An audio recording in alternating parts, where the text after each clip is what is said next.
আসসালামু আলাইকুম, কেমন আছেন? আশা করি ভালো আছেন। এই ছবিটি কিভাবে সুন্দর করা যায় এবং ফর্সা করা যায়, পিছনের ব্যাকগ্রাউন্ডটা কিভাবে এলোমেলো চুলগুলো ঠিক রেখে ব্যাকগ্রাউন্ডটা পরিবর্তন করা যায়, সেটা আজকের ভিডিওতে দেখিয়ে দিব। এর জন্য প্রথমে ক্রিয়েট নিউ ফিলে গিয়ে রাইট বাটনে একটি ক্লিক করবেন। ক্লিক করলে এখানে অনেকগুলো অপশন আসবে, সেখান থেকে সলিড কালারের উপর একটি ক্লিক করে দিতে হবে। এখান থেকে সাদা কালারটা নিয়ে ওকে করে দিবেন। এবার আমরা উপরে যে নর্মালটা দেখতেছেন এখানে ক্লিক করে সফট লাইট করে দেব।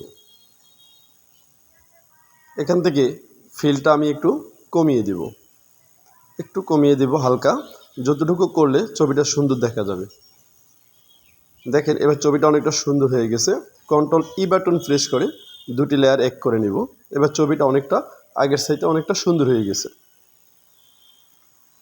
এবার কন্ট্রোল জে বাটন প্রেস করে আরেকটি লেয়ার করে নিব।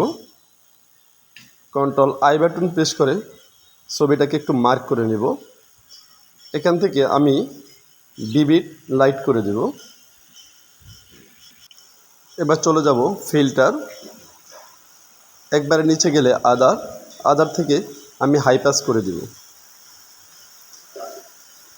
এখানে রেডিয়াসটা একটু কমিয়ে বাড়িয়ে দিবেন, যতটুকু করলে ছবিটা ভালো স্মুথ দেখা যাবে। তা আমি একটু বাড়িয়ে ওকে করে দিলাম। এবার আবার চলে যাব ফিল্টার, সেখান থেকে যাব হলো ব্লুয়ার, এটার উপর একটি ক্লিক করে দেবেন। ক্লিক করলে এখান থেকে রেডিয়াসটা আমি একটু কমিয়ে দিব, যাতে ছবিটা একটু স্মুথ দেখা যায়। ওকে করে দিব।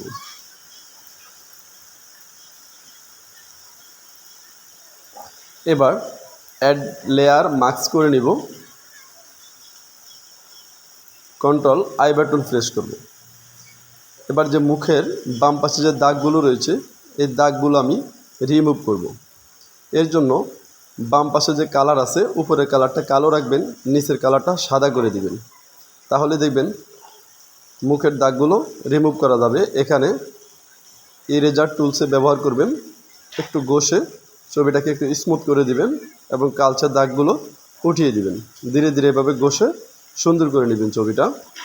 এবার কন্ট্রোল এম বাটন প্রেস করে এটাকে একটু লাইটটা একটু বাড়িয়ে দিবেন। এবার ওকে করলে ছবিটা দেখবেন অনেকটা সুন্দর হয়ে গেছে।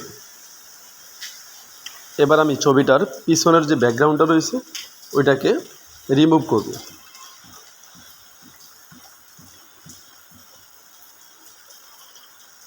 এর জন্য চলে যাবেন ব্যাকগ্রাউন্ড ইরেজার টুল, এটার উপর একটি ক্লিক করে দিবেন। এটাকে প্রথম অপশনটা রেখে দিবেন, এখানে অন দিয়ে দিবেন। এরপরে অল বাটন প্রেস করে এটাকে ধীরে ধীরে ঘষতে থাকবেন।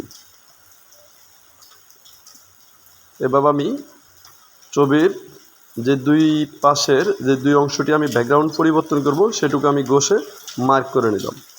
এবার ক্রিয়েট নিউ ফিলের রাইট বাটনে ক্লিক করে এখানে সলিড কালারে চলে যাব। এখানে আমি ব্যাকগ্রাউন্ডটা সাদা দিব, সাদার উপর ক্লিক করে ওকে করে দিব। এবার আমি উপরের লেয়ারটাকে ধরে ছবির উপর ছেড়ে দিব।